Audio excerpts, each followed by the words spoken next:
Hi, welcome to StatStuff. I'm Matt Hansen. In this lesson, we're going to review the various project and functional roles in a Lean Six Sigma project. There are no prerequisite lessons for this particular lesson, so we'll begin by exploring some of the critical roles that lead a project. A typical Lean and Six Sigma project is going to be a collaborative effort that includes both internal and external experts. So you're going to have two sets of folks that are going to be involved in the project. So let's dive into each of those. First of all, from the external resource perspective, those are usually going to be folks that is external to the project area itself, where the project is being performed and where it's executed. Those external resources are generally going to have a stronger knowledge and expertise within Lean and Six Sigma. But they're not required necessarily to have a strong functional expertise in the area where they're supporting the project. As well, the roles for those external resources will generally be like a green belt, black belt, or a master black belt. Now, from the internal resources perspective, again, this is the area where internally to the area where the project is being performed, those folks are not required in that area to have the strong Lean or Six Sigma expertise because they're relying on the external resources to provide that. But they are expected to have a strong functional expertise for that area where they're working, where the project is being executed. Typically, the roles that are involved within those internal resources will be the sponsor, champion, process owner, and the subject matter experts, or the SMEs. Let's talk about the various characteristics between the roles of the Lean and Six Sigma resources. The external resources for Lean and Six Sigma expertise are really going to be made up in three common roles. Basically, it's the green belt, the black belt, or the master black belt. So let's walk into a general description of each one, because this description will vary from organization to organization, or depending on how you're going for the process for possible certification. But this might describe the general idea of how you might most often see this. Basically, for example, the green belt, your expertise or knowledge of the tools or concepts is going to be a little bit moderate. It's simply because they're not usually using the tools or concepts as frequently as maybe some of the others. So it's only going to be maybe at a moderate level. The dedication that they usually have to the projects is usually going to be part-time. It's going to be part of what they normally do along with their existing job, and not necessarily something they dedicate full-time to. The benefits that they might yield for a particular project could be generally small in comparison to the other sizes of projects. It might be something less than $250,000 a year, again depending on how an organization defines what is small for a project benefit perspective. The time frame for the projects are generally going to be much shorter too. They'll be less complex, less people that are involved, and just the general nature of the project will help it to be executed much faster. So it's going to be usually less than 3 months. The scope is going to be a lot more limited, and more limited to the functional area also where that green belt happens to be working. Now, for someone who's pursuing certification, it really varies by organization of who's doing the actual giving the certification, but very often you'll see that there'll be a green belt test, and also they might be required to execute 1 or 2 projects, green belt type of projects, in order to earn their certification. For a black belt, the knowledge is going to be a little bit stronger because they've been using more of the tools, so they have more expertise and exposure to using the tools and using them more frequently. And that's because they're a full-time resource usually in executing multiple projects at a time.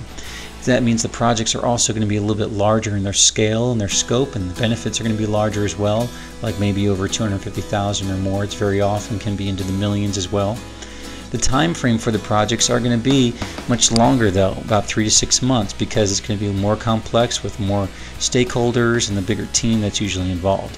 The scope itself could include projects that cross multiple functional areas because of the complexity and nature of the particular project, so it's not uncommon for it to extend across different functional areas.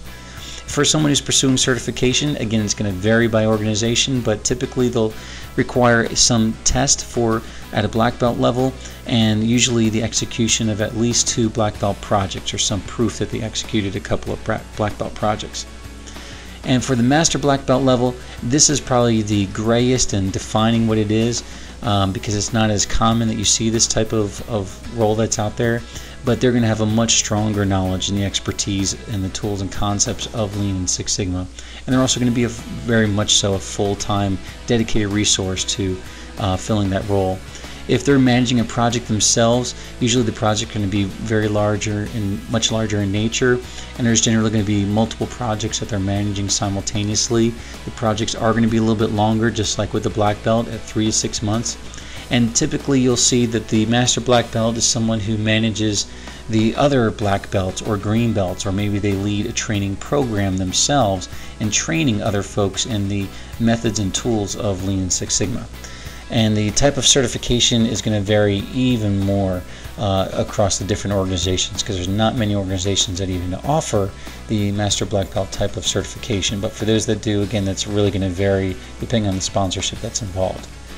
Now, a project can have one or more of these roles assigned. It's really going to depend on the scope. There's usually going to be at least one, and there have been times where you might see a couple of black belts, or maybe sometimes 3 black belts assigned to one project if it's something that's very complex.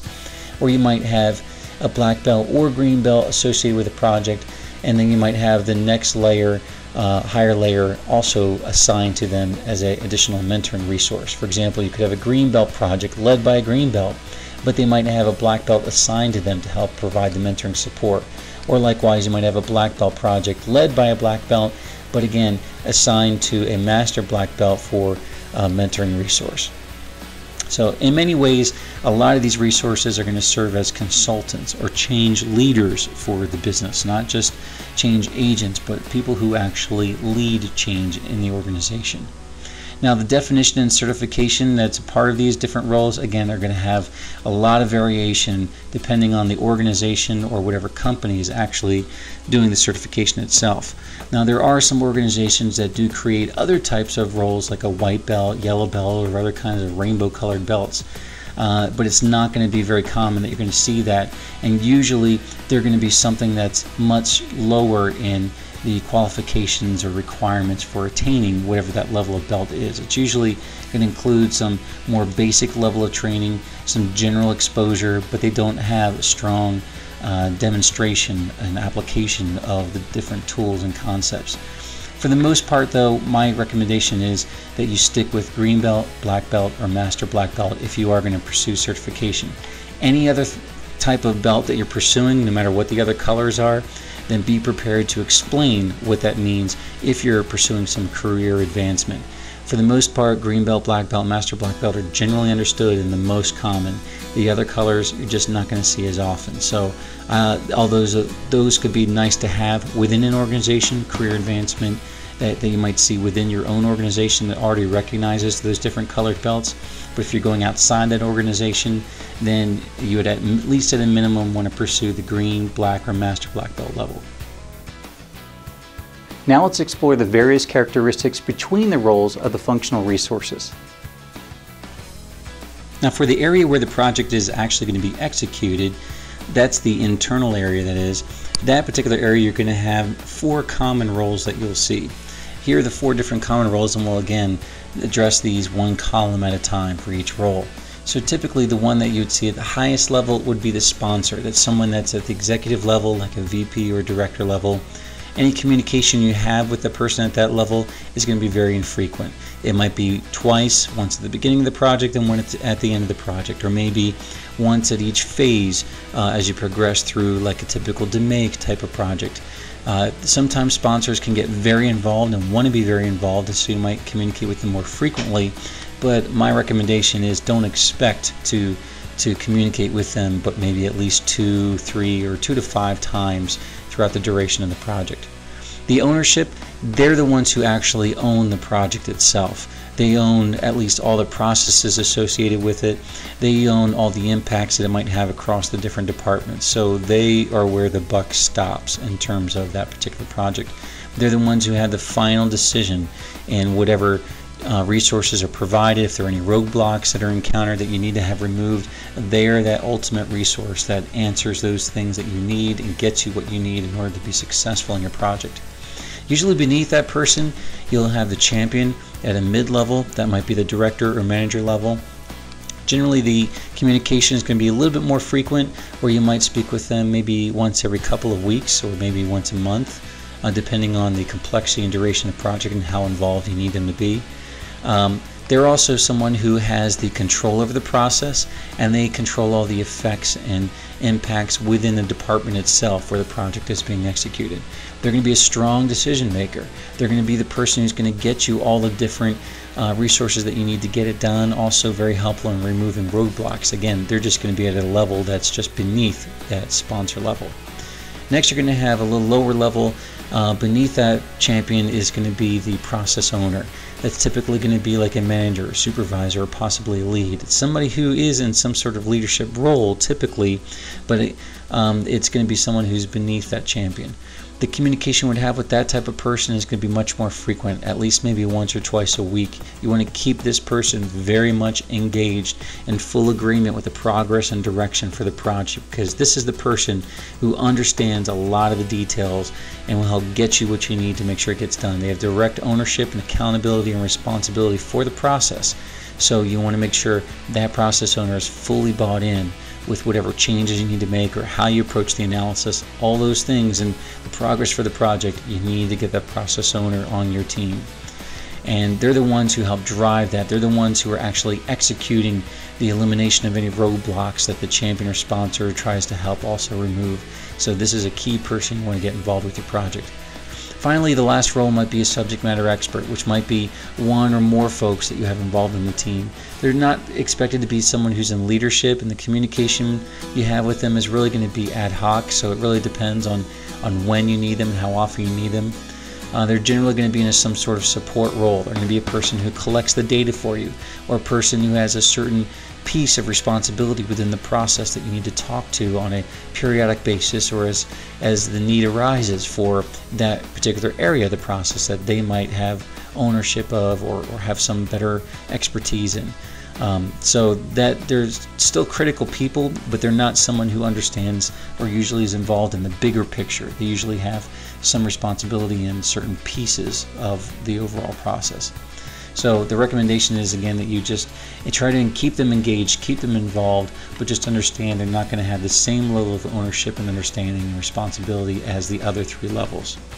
Now, projects are usually going to have multiple SMEs, but you might only have and should really only aim to have one sponsor, one champion, one process owner. And getting those roles clearly defined at the beginning of the project is going to be very critical. Now, the definition of these roles aren't really going to vary much by different organization or by company. They're going to see those same types of roles typically used across many of them.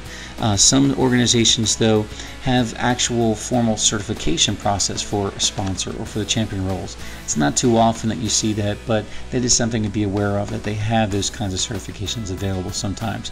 Again, it's not going to be recognized to the same level of certification like a green belt, black belt, or a master black belt role might have. Alright, before we close this lesson, let's discuss how we can apply some of these concepts in a practical way. What I'd like you to do is think back to a few of the projects that you might have worked on in the past and get through the understanding of how these different roles operate or might have operated in the prior project you've had.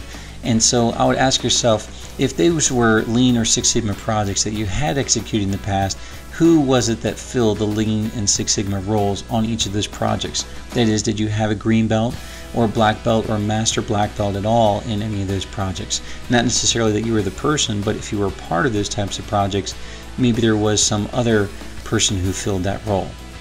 And who filled the functional roles for each of those projects? Who was the sponsor, the champion, the process owner, or the SMEs that were on those particular projects? And was there any project that you might have worked on in the past that did not have any of these roles identified?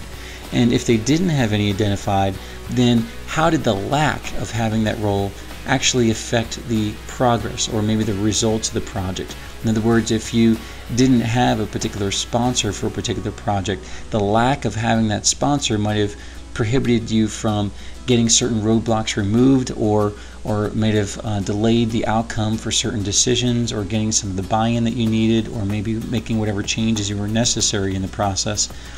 So if you had that role defined up front, it might have helped it go much smoother, much faster. So was there any of those roles that were not filled at all that might have made a difference in the outcome of that particular project?